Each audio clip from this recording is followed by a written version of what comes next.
Hey, God bless. Heaven smile on you and give you peace.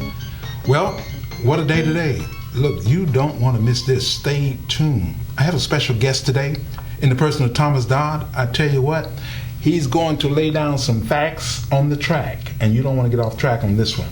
This one is going to blow you away, but it's going to bring you back online so that you can get in line, get things done. Friend, we got to get things done. Thomas, it's good to have you. Thank you for having me so much. I really appreciate it. You're so full of information.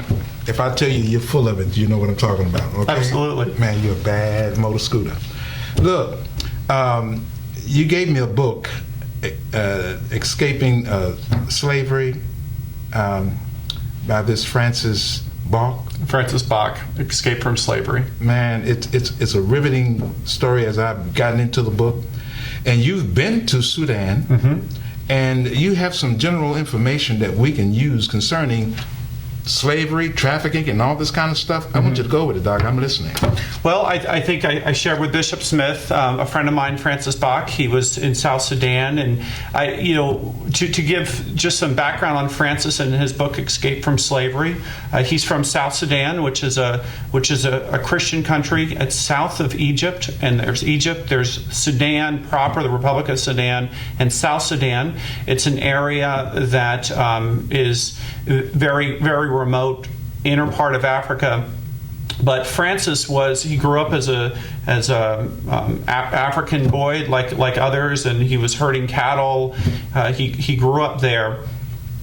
But what happened was he got caught into slavery, modern day slavery as we would have experienced it here pre-Civil War and during the Civil War in America.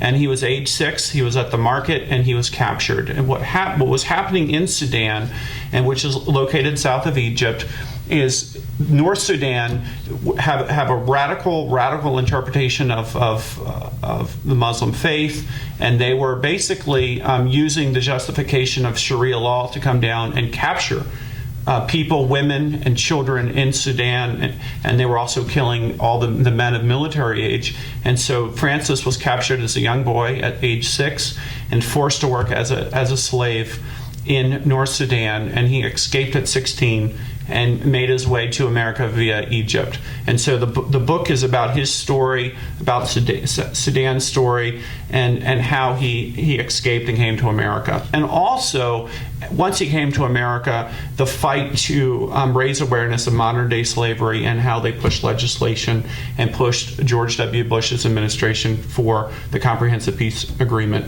And that ended the Second Civil War in Sudan. And South Sudan is a free country now. So what does that open up in terms of a whole parameter concerning slavery, trafficking, and et cetera, where America is concerned, and perhaps some other places in the world that we just don't pay attention to? Yeah, that's a great question. What it opens up for us is that as Americans, we believe in the fundamental ideal that people should be free, and that ideal is a Judeo-Christian principle that came with the concept that the individual has the right to be free, and that those rights are given by God, and they're not given by a king in the case of England, or given by some government or some legislature. So the fundamental value system and the theological and philosophical notion of freedom is a Judeo-Christian principle. And so that's significant for us as a people, whether it's Americans or globally. But then when you look in our history with the American Civil War, our fight for freedom from England, or the Revolutionary War, we are the beacon of freedom in the world, and so we have to stand by those principles. And so this is where it ropes into where we are as a country. I mean, historically, you have the Christian Church establishing that God gives us freedom, and this is our freedom in Christ, but also our freedom here on earth. You have an evolution of government thought, and you have the American Revolution, which says our country and our people can be free. You have the William Wilberforce movement in England to banish slavery throughout the British Empire. Later on, you have the American Civil War and freedom to all slaves with the Emancipation Proclamation Lincoln. And in modern times, the issue is 27 million people are still enslaved today. That's a projection from Free the Slaves, which is a nonprofit organization that deals with modern day slavery. 27 million. That is more than all people that were captured as slaves throughout the transatlantic slave trade. So if from a Christian perspective, we say all people individually matter and are valued, that's dramatic. Now, yes, it could be argued that the smallest percentage of slaves and people in captivity is smaller now than it was during the Atlantic slave trade. That's true. But if every person matters, this is dramatic. 27 million people in captivity today. Mm-hmm. And you're dealing with multiple areas. Some of it is cultural slavery under Sharia law, which is what we saw in Sudan. We're also seeing it in Mauritania, where religious belief under Sharia Islamic law is being used to justify slavery. You also have another version of slavery, which is human trafficking. And human trafficking also is slavery, which we can fight under the 13th Amendment, the anti-slavery laws, and have an aggressive push to end forced prostitution, where girls and women are forced under threat of violence and mental hardship to force them to work in the sex industry against their own will. That's a form of slavery. And the third one that everybody would become familiar with is labor slavery, which occurs actually even here in America, in Florida. There's farms where between, I believe it was 1996 and 2006, 10,000 people were freed under the 13th Amendment in Florida on farms. They were forced labor slaves. They were being forced to work on camps. It's going on in America. And we're using our 13th Amendment, the anti-slavery law, end of the Civil War, is the legal doctrine that allows freedom or justifies freedom of all people here in the U.S. But in more modern times, you have the William Wilberforce anti-trafficking legislation that was passed in 2000 under the George W. Bush administration that starts to provide modern framework on how to tackle this in modern times. So there is a push for legislation and advancement and legal thought here within the U.S. to not only do we acknowledge under the 13th Amendment that slavery is wrong and illegal and that the government is compelled to do something, but under modern times, there's legislation that has been done and has passed in order to address that issue on our soil as well. Since you are giving us such an enlightenment, let me get you in trouble right quick. Mm-hmm. Look at where we are, look at where we're going as a nation, as a country, as a constitution, et cetera, et cetera. Things as they are, if they continue the way they are, can you wrap your mind around where we're going and how not to go there? Right.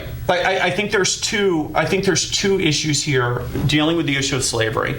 Culturally, we have to understand, I think philosophically as a people and based on Christian moral values, we say slavery is wrong. And everyone, virtually everyone will agree it. I'm sure that there's some crazy whack job out there that's going to say, slavery is okay. And there's going to be lots of international organized crimes, crime syndicates. You have drug cartels that are smuggling children into the U.S. to have them forced to work in brothels. You have the Russian mafia. They are involved in running international sex trafficking and international sex slavery and facilitating the transport of these people here into the U.S. They go from, and this is documented, but it's from Russia. They take them from Russian former Russian Soviet republics or places like Moldova, and they're kidnapped. They bring the girls into Turkey. They smuggle them into Israel. They take them into networks within Europe. They smuggle them by ship, by plane. They bring them to the U.S. 50%, according to the U.S. government State Department, 50% of all international sex trafficking victims, which is modern day slavery, 50% who cross international borders end up in the U.S. 50% who cross international borders. Now, there's a significant amount of sex slavery in places like Thailand and India and other places. So numerically, 50% are outside of the U.S., but 50% that cross international borders end up here. And that's according to the U.S. State Department. All right. Okay. All right. Okay. All right. With a few moments left, let's hit it hard. What do we need to do? This is what we need to do, and this is what I'm advocating. culturally, we are philosophically opposed and morally opposed to slavery. But no one is willing, or no one is, there's not enough public outcry. There's not enough public outcry to, I believe, at the current state of mind, to really move and make progress on this issue. I believe that we need to be pushing our elected officials to pass legislation. I think we need to be pushing our elected officials to prioritize legislation and to make this important.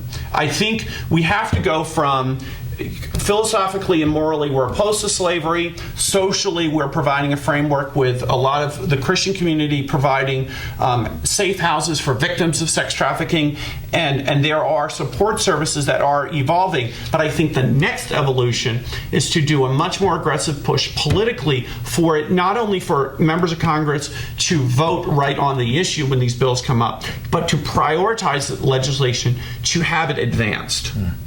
Because we can philosophically be opposed to it, we can be providing support services and other nonprofit causes to support structure, but we have to have our government prioritize it.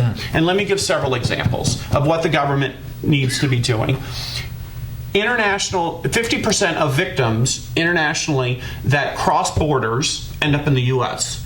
Well, that means we are not doing enough to seal our borders to being opposed to anti-slavery. We are not sealing our borders against and rescuing these girls before they get into the U.S. Second thing, we are not doing enough law enforcement domestically to prioritize this. There are cases out there that are being covered where whistleblowers are coming out of the Department of Justice and saying the FBI, these are charges being made by undercover informants. The FBI is squashing cases and won't prioritize fighting child sex trafficking cases because it's too difficult.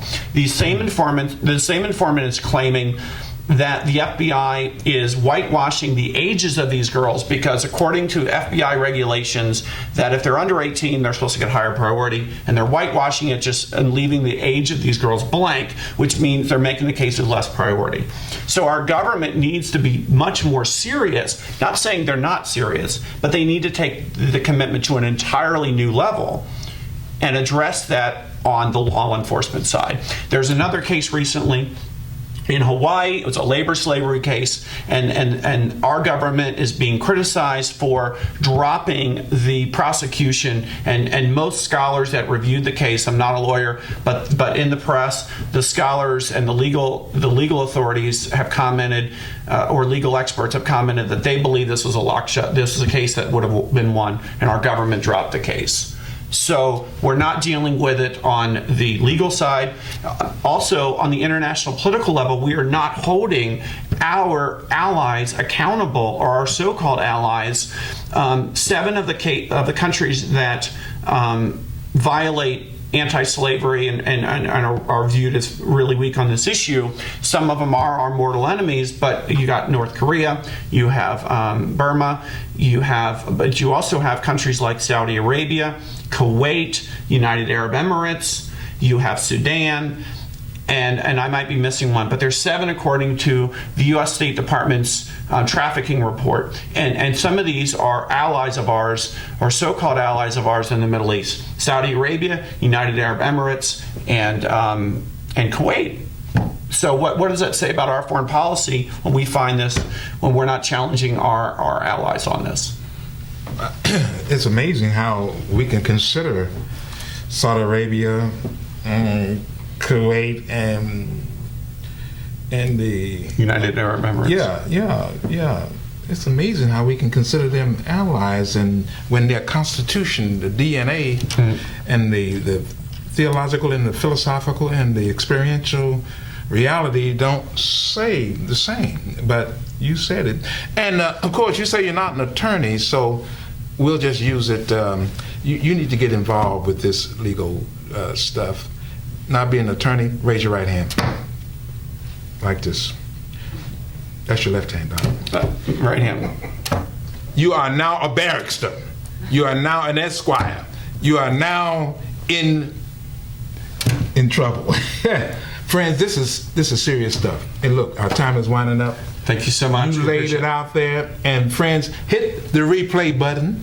That's right, YouTube. and all the rest of it. Hit the replay, listen to it over and over again. Get a constitution, and in terms of your makeup, your mindset, and etc., and get involved. Open your mouth, crack your teeth, and push some hot air through your little trachea, and let's get on task with this thing. This is powerful stuff, bro. Thank you for letting me share this with you. Oh, man. God bless you. See you next time.